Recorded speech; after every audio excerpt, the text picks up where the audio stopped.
kita memulai kebaktian awal kita jemaat kami undang bangkit berdiri. Kita menyanyikan PKJ 13 bait pertama dan kedua. Kita masuk rumahnya.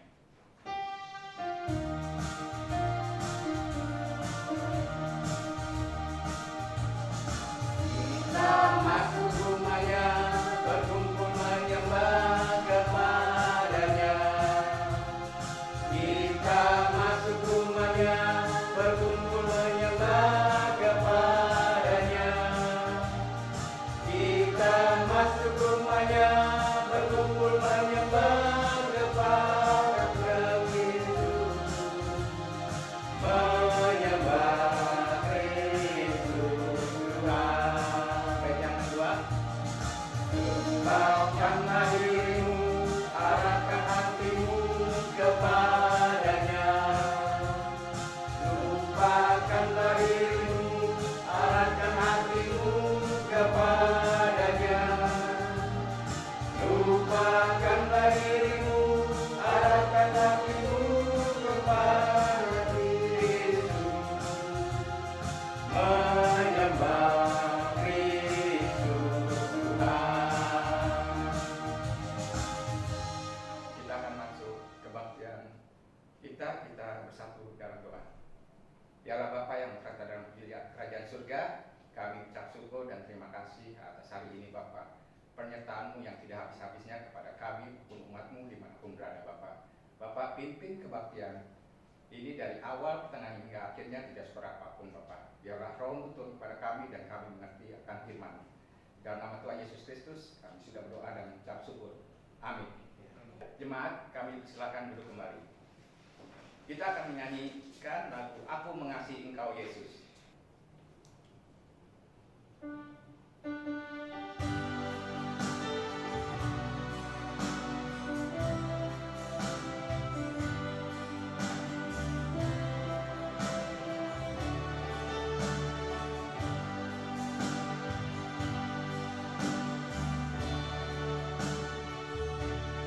Aku mengasihi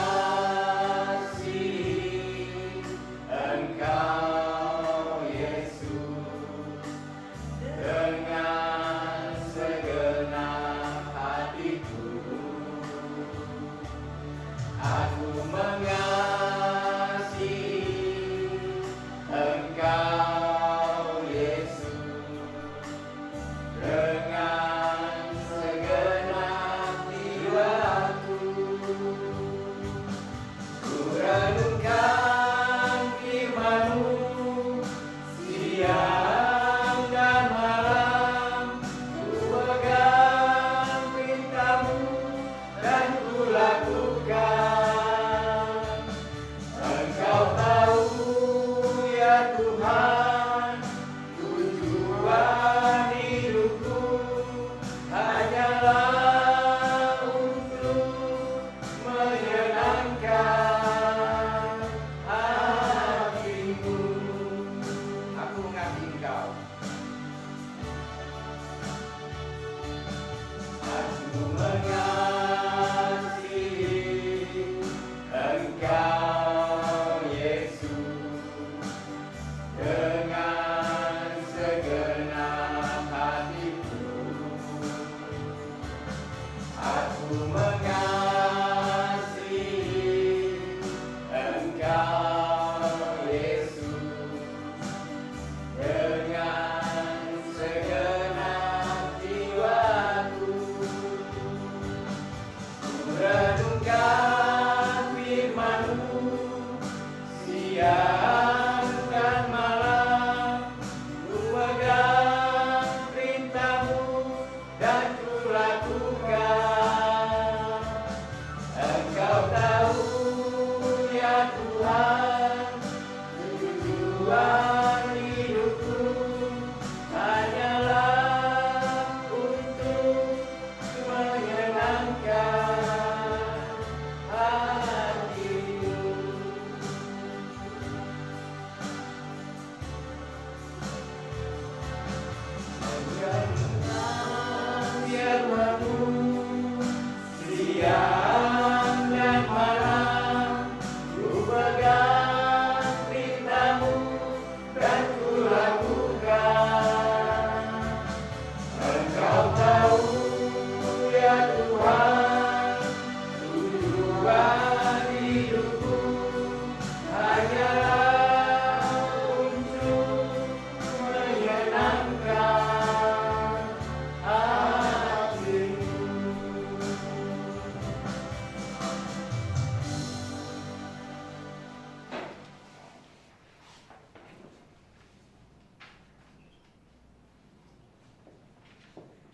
Jemaat kekasih Kristus, kita akan masuk dalam pelayanan firman Tuhan. Mana firman Tuhan seperti yang sudah tercantum di dalam tata ibadah dari kitab Injil Yohanes pasal 9 ayat 1 sampai dengan ayatnya yang ke-41. Tapi sebelumnya marilah kita berdoa. Kurenungkan firman-Mu siang dan malam, dan kami pegang akan perintah-perintah. Kami sebagai warga Jemaat Oktenel Sunter yang pada malam hari ini akan membaca dan merenungkan firman-Mu Tuhan, berkatilah kami agar firman ini melekat di dalam kehidupan kami, dan kami akan melakukan segala sesuatu seturut kehendak. Dalam nama Yesus Kristus kami berdoa. Amin. Firman Tuhan pada malam hari ini terambil dari Injil Yohanes pasal 9 ayatnya yang pertama sampai dengan ayatnya yang ke-41. Injil Yohanes pasal 9 ayat pertama sampai dengan ayat ke-41, demikian firman Tuhan. Waktu Yesus sedang lewat, ia melihat seorang yang buta sejak lahirnya. Murid-muridnya bertanya kepadanya, "Rabi, siapakah yang berbuat dosa? Orang ini sendiri atau orang tuanya, sehingga ia dilahirkan buta?" Jawab Yesus, "Bukan dia dan bukan juga orang tuanya, tetapi karena pekerjaan-pekerjaan Allah harus dinyatakan di dalam dia. Kita harus mengerjakan pekerjaan Dia yang mengutus aku selama masih siang. Akan datang malam di mana tidak ada seorang pun yang dapat bekerja. Selama aku di dalam dunia, akulah terang dunia." Setelah ia mengatakan semuanya itu, ia meludah ke tanah dan mengaduk ludahnya itu dengan tanah, lalu mengoleskannya pada mata orang buta tadi, dan berkata kepadanya, "Pergilah, basuhlah dirimu dalam kolam Siloam." Siloam artinya yang diutus. Maka pergilah orang itu, ia membasuh dirinya lalu kembali dengan matanya yang sudah melek. Tetapi tetangga-tetangganya dan mereka yang dahulu mengenalnya sebagai pengemis berkata, "Bukankah dia ini yang selalu mengemis?" Ada yang berkata, "Benar, dialah ini." Ada pula yang berkata, "Bukan, tetapi ia serupa dengan dia." Orang itu sendiri berkata, "Benar, akulah itu." Kata mereka kepadanya, "Bagaimana matamu menjadi melek?" Jawabnya, "Orang yang disebut Yesus itu mengaduk tanah, mengoleskannya pada mataku, dan berkata kepadaku, 'Pergilah ke Siloam dan basuhlah dirimu.' Lalu aku pergi, dan setelah aku membasuh diriku, aku dapat melihat." Lalu mereka berkata kepadanya, "Di manakah dia?" Jawabnya, "Aku tidak tahu." Lalu mereka membawa orang yang tadinya buta itu kepada orang-orang Farisi. Adapun hari waktu Yesus mengaduk tanah dan memelekkan mata orang itu adalah hari Sabat. Karena itu, orang-orang Farisi pun bertanya kepadanya, "Bagaimana matanya menjadi melek?" Jawabnya, "Ia mengoleskan adukan tanah pada mataku. Lalu aku membasuh diriku, dan sekarang aku dapat melihat." Maka kata sebagian orang Farisi itu, "Orang ini tidak datang dari Allah, sebab ia tidak memelihara hari Sabat." Sebagian pula berkata, "Bagaimanakah orang berdosa dapat membuat mujizat yang demikian?" Maka timbullah pertentangan di antara mereka.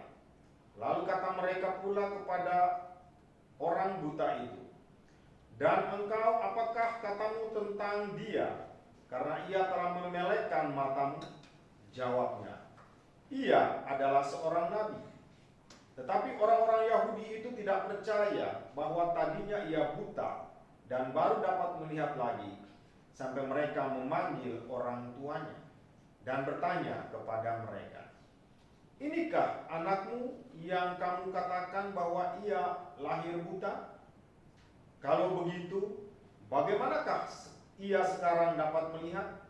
Jawab orang tua itu, "Yang kami tahu ialah bahwa dia ini anak kami, dan bahwa ia lahir buta.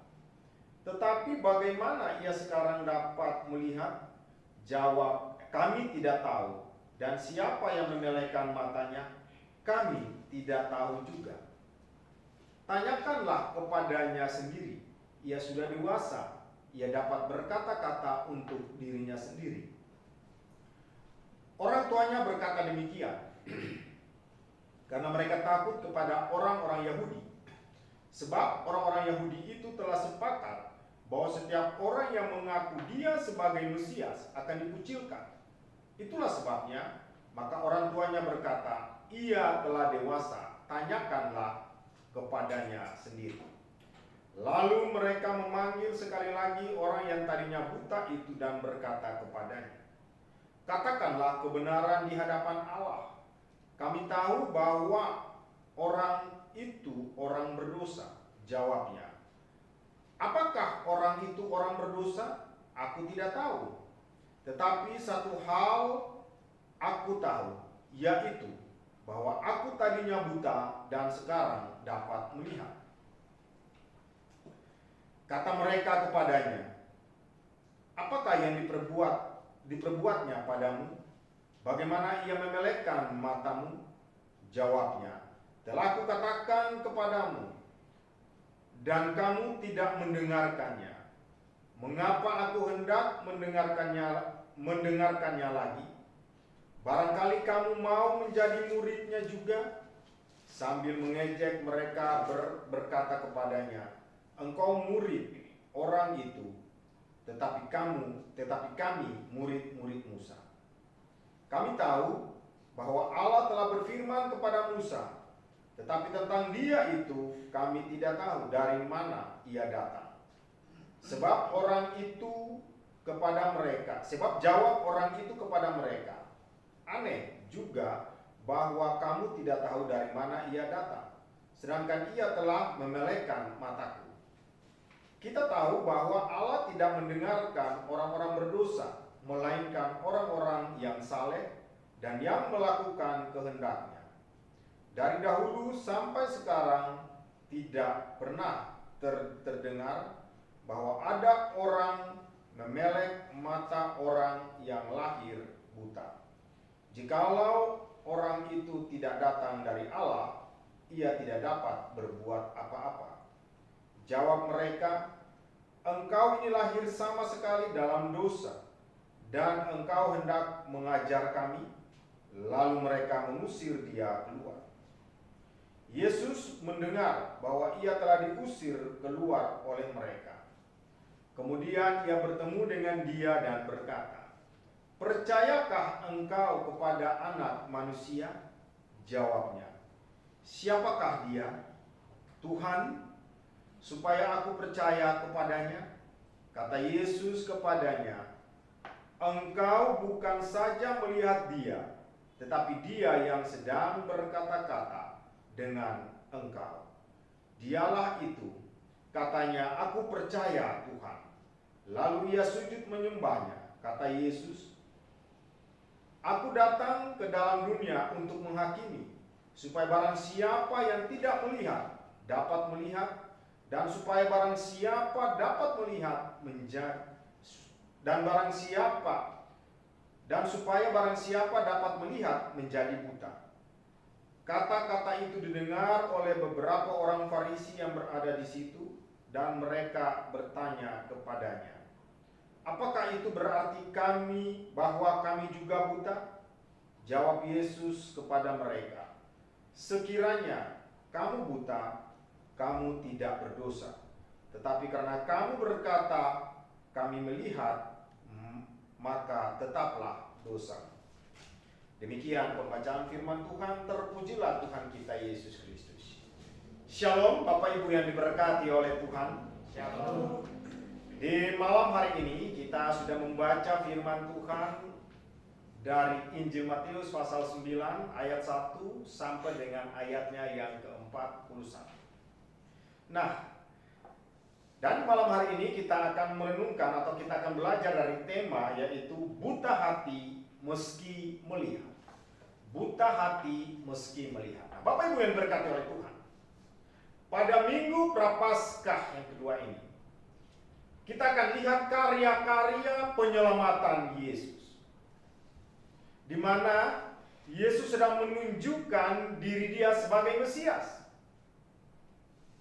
Itu tugas kemesiasannya akan digenapi di kayu salib ketika Yesus menyerahkan nyawanya sebagai penebus dosa manusia.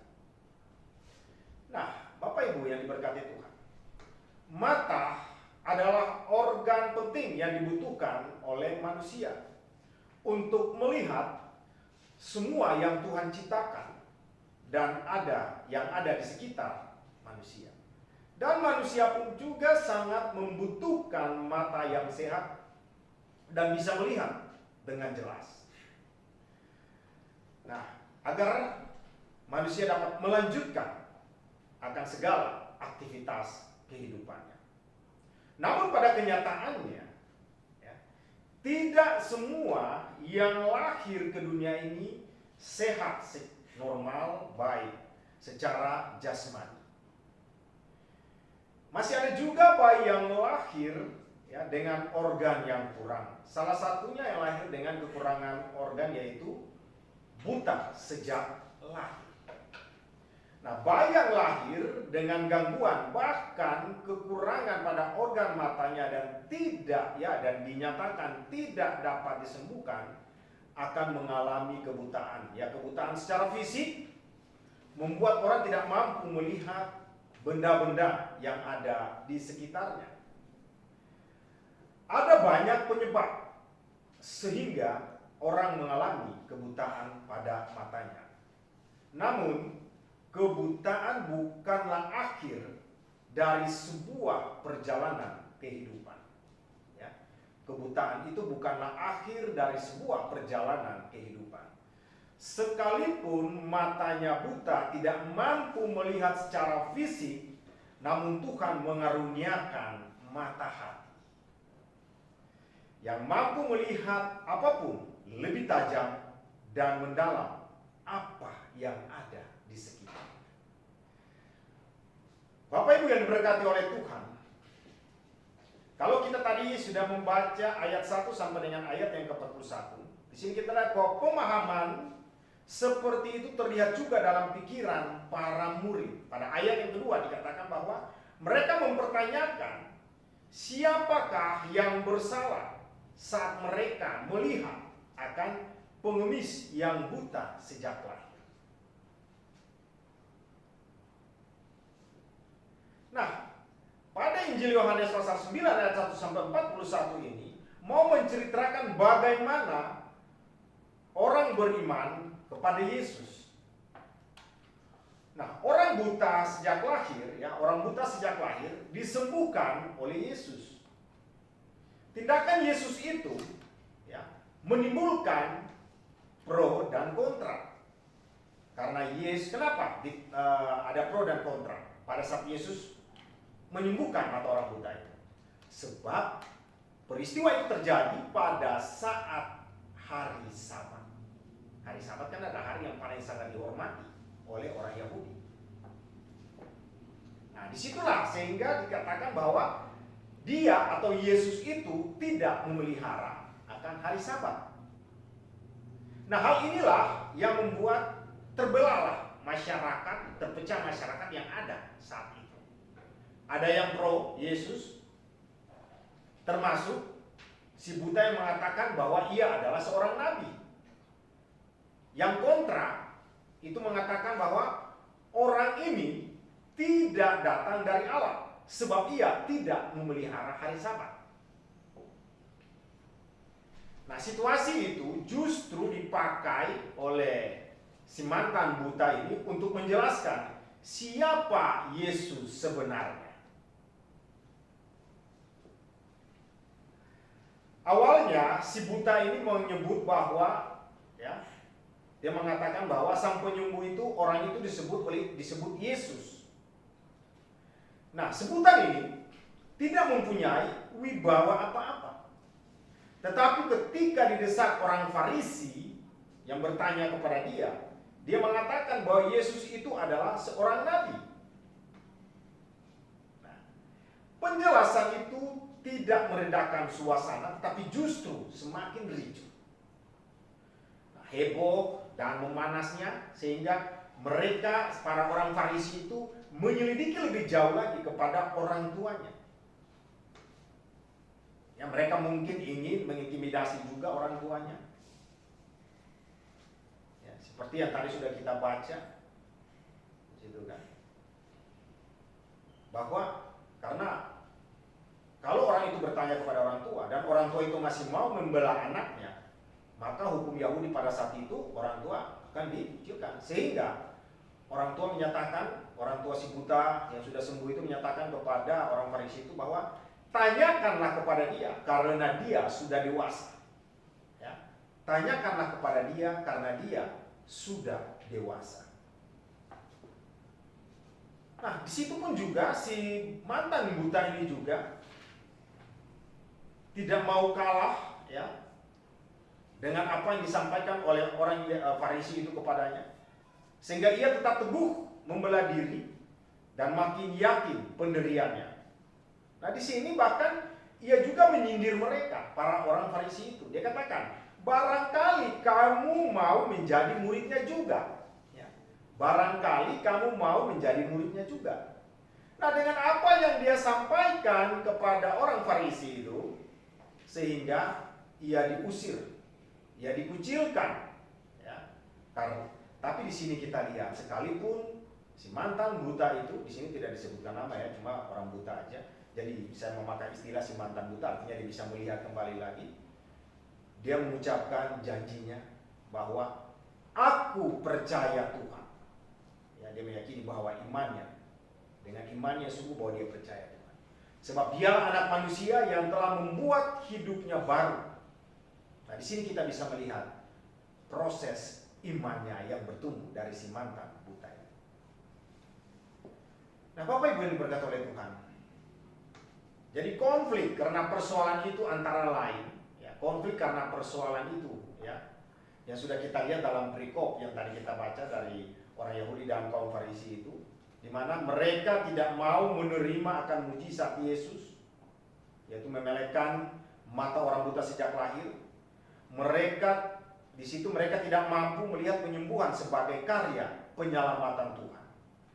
Nah, orang-orang Yahudi dan kaum Farisi menolak kemesiasan Yesus.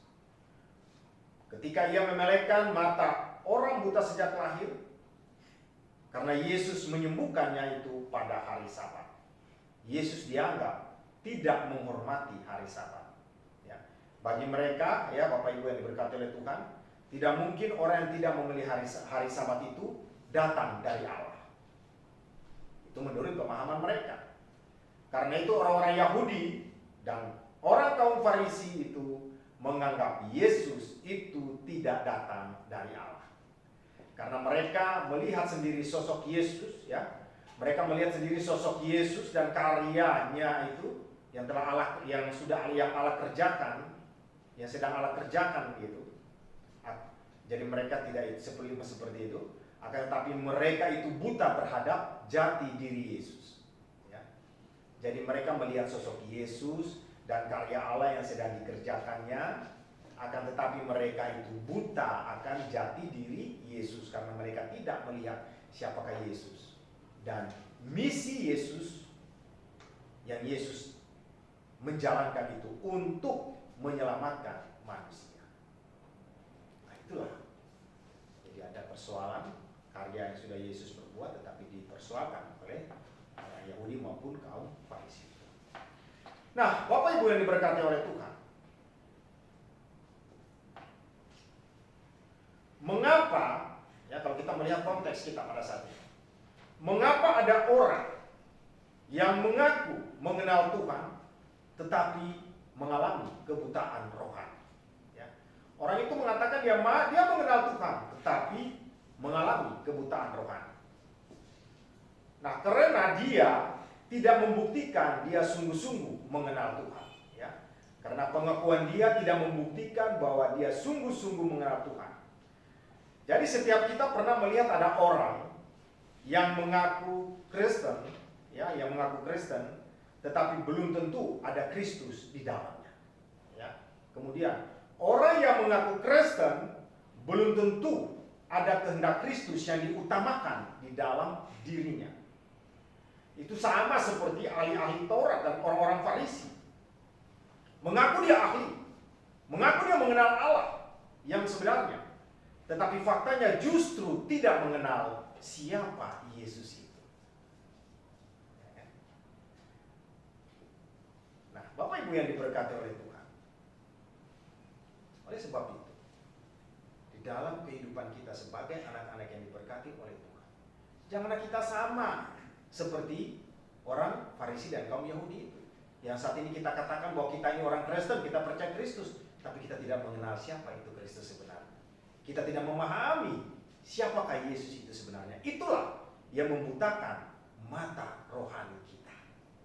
Ya, sama seperti tema yang sudah sampai sini bahwa buta hati meski melihat. Ya. Jadi secara fisik mata melihat, tetapi buta rohaninya, buta hatinya. Dia tidak bisa melihat. Apa sih? Ada keadilankah di dalam kehidupan? Nah, Bapak Ibu yang diberkati oleh Tuhan, sekarang ini bagaimana dengan kita? Posisi mata kita melihat, ya, bagaimana dengan kita posisi mata kita melihat? Yaitu mata orang buta yang akhirnya bisa melihat dan mengenal Yesus Kristus setelah sembuh, ataukah mata para murid yang hanya bisa membicarakan dan mendiskusikan keadaan orang buta tanpa berusaha menolongnya? Atau mata para pemimpin agama yang sudah melihat mujizat itu, tetapi mereka tidak melihat Tuhan di dalam kebutaan dan kemunafikan mereka? Ataukah mata Yesus yang bertindak menjawab kebutuhan si buta? Di posisi mana mata kita melihat menjadi cermin sikap kita merespons akan pengutusan Tuhan? Kasih yang kita upayakan pada diri sendiri itulah yang akan menuntun kita untuk dapat mengasihi sesama. Hanya seseorang yang dapat menerima dirinya lah yang dapat menerima orang lain dengan tulus. Hanya seseorang yang dapat menjaga dirinya lah yang dapat juga menjaga orang lain.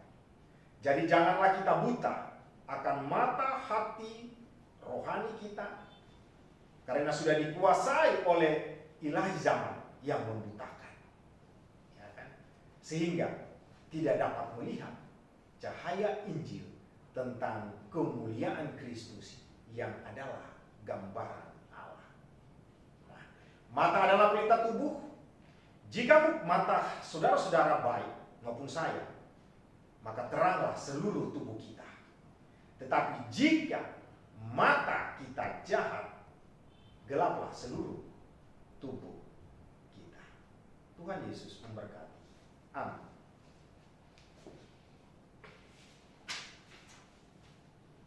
Bapak Ibu yang diberkati oleh Tuhan, untuk menjawab akan firman Tuhan ini, kita akan menyanyikan lagu Tuhan Melihat Hati.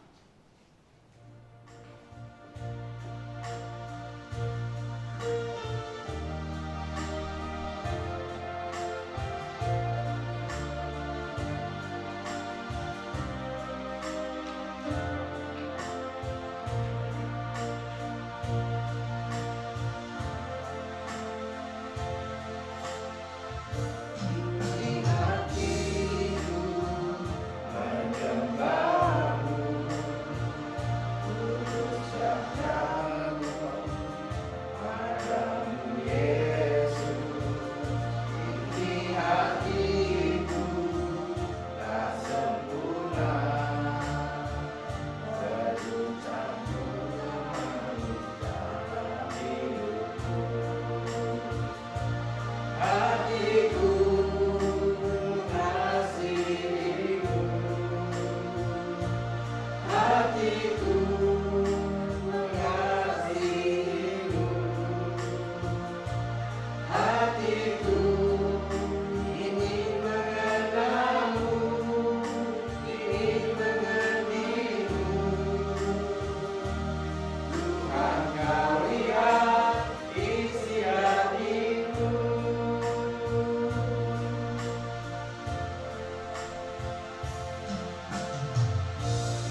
Bapak Ibu yang diberkati oleh Tuhan, marilah kita satu dalam doa syafaat dan akan diakhiri doa Bapa kami. Kita berdoa. Terpujilah Engkau ya Tuhan, kasih dan pertolongan-Mu, hingga kami sebagai anak-anak-Mu tetap Engkau berkati di dalam kehidupan kami. Engkau selalu mengasihi kami ya Tuhan. Engkau selalu menuntun kami di tengah-tengah kehidupan kami saat ini. Ya Allah Bapa dalam kerajaan surga, Firman-Mu sudah kami dengarkan ya Tuhan. Biarlah firman-Mu itu mau menetap di dalam kehidupan kami. Dan kami mau melakukan segala sesuatu seturut kehendak-Mu juga ya Tuhan. Ya Allah Bapa dalam kerajaan surga, di malam hari ini pun hamba juga mendoakan bagi warga jemaat yang bersuka cita karena ulang tahun perkawinan, ulang tahun kelahiran, maupun anugerah atau berkat-berkat yang mereka dapatkan Tuhan. Biarlah semuanya itu mereka tetap mengucap syukur, sebab apa yang mereka dapatkan itu adalah anugerah dan cinta Tuhan kepada mereka. Ya Allah Bapa dalam kerajaan surga, hamba pun juga mendoakan bagi umat-Mu yang saat ini terbaring dalam keadaan kondisi fisik yang lemah maupun dalam pemulihan kesehatan. Ya Allah Bapa dalam kerajaan surga, berkatilah mereka ya Tuhan. Jamalah tubuh mereka, sembuhkanlah mereka, pulihkanlah mereka dengan kuasa dan cinta-Mu Tuhan. Karena kami sebagai anak-anak-Mu ini hanya bisa berseru-berseru kepadamu, tapi kehendak Tuhanlah yang terjadi. Ya Allah Bapa dalam kerajaan surga, hamba pun mendoakan juga akan pelayan-pelayan-Mu di jemaat POP Tenel Sunter ini Tuhan. Bapak, tugas yang mereka embankan bukanlah tugas yang ringan. Apalagi di saat ini, di masa pandemi COVID ini ya Tuhan. Tentu para pelayan-pelayan-Mu itu harus siap untuk menyampaikan kabar sukacita-Mu. Sebab kami percaya bahwa Engkau ada dan selalu menyertai pelayan-pelayan-Mu di jemaat POP Tenel Sunter ini Tuhan. Baik itu sebagai pendeta, sebagai majelis, sebagai pegawai-pegawai gereja, atau sebagai pastor, maupun kami yang melibatkan diri di dalam pelayanan ini ya Tuhan. Ya Allah Bapa dalam kerajaan sorga, berkatilah kami. Berikanlah kekuatan dan kesehatan kepada kami dalam hidup. Ya Allah Bapa dalam kerajaan sorga, di masa pandemi COVID, yang bisa dikatakan pada bulan Maret setahun, di mana kami sebagai anak-anak-Mu hidup penuh dengan ketakutan, tetapi kami percaya ya Tuhan, bahwa Engkau ada dan selalu menolong kami, menyertai kami, melindungi kami dengan kuasa Roh Kudus-Mu itu Tuhan. Sekalipun warga jemaat Pop dan El Sunter yang sudah mengalami atau menderita COVID, tetapi lewat jamahan tangan kasih-Mu Tuhan, Engkau sudah memberikan kesembuhan bagi mereka, dan mereka sudah dipulihkan kembali lagi ya Tuhan. Bapak berkatilah pemimpin-pemimpin negara kami, berkatilah Bapak Presiden, Wakil Presiden, sampai dengan pimpinan yang paling bawah, agar dalam melaksanakan tugas dan tanggung jawabnya, mereka selalu diberi hati yang tulus di dalam melayani akan bangsa-Mu ini ya Tuhan.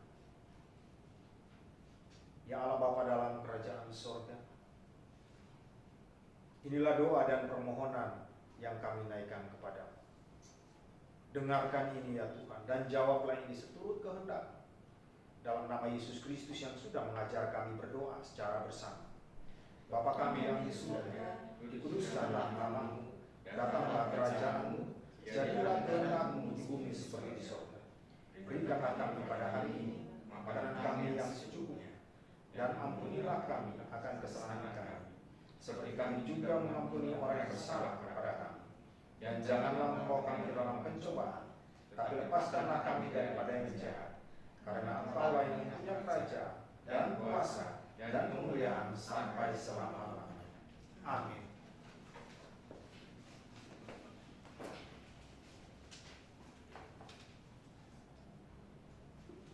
Kini saatnya kita menyatakan syukur bagi Allah melalui pemberian tulus dari hati yang sukacita. Dengarlah nas Alkitab dari Mazmur 30 ayat 5 yang menyatakan, nyanyikanlah Mazmur bagi Tuhan, hai orang-orang yang dikasihinya, dan persembahkanlah syukur kepada namanya yang kudus. Sambil kita memberikan persembahan, kita menyanyikan Kidung Jemaat 292 bait pertama dan kedua, Tabu Benda.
Bapa yang baik, Bapa yang berada dalam kerajaan surga, kami ucap syukur pada hari ini Bapa. Kami tadi sudah mendengarkan firman-Mu Bapa.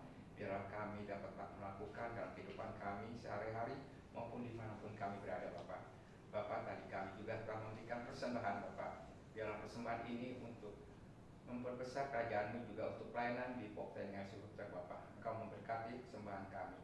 Terima kasih Bapa, kami sudah mengucap syukur. Amin.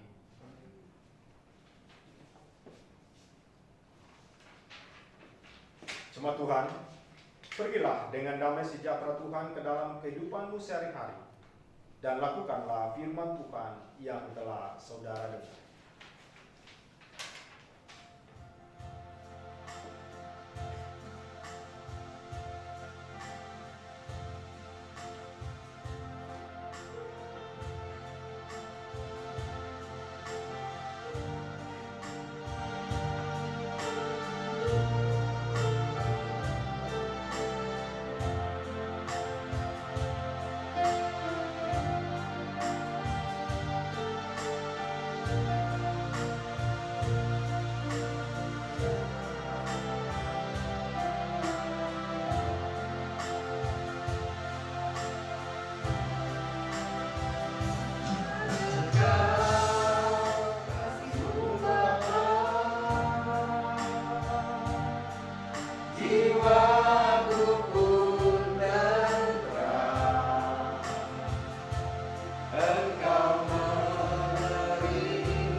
Saudara-saudara kasih Kristus, arahkanlah hati dan pikiran kepada Tuhan dan terimalah berkat.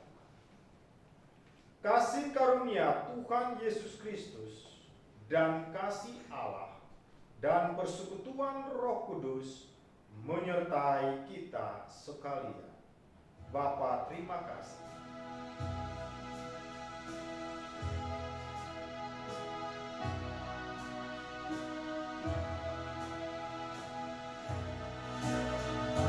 Bapa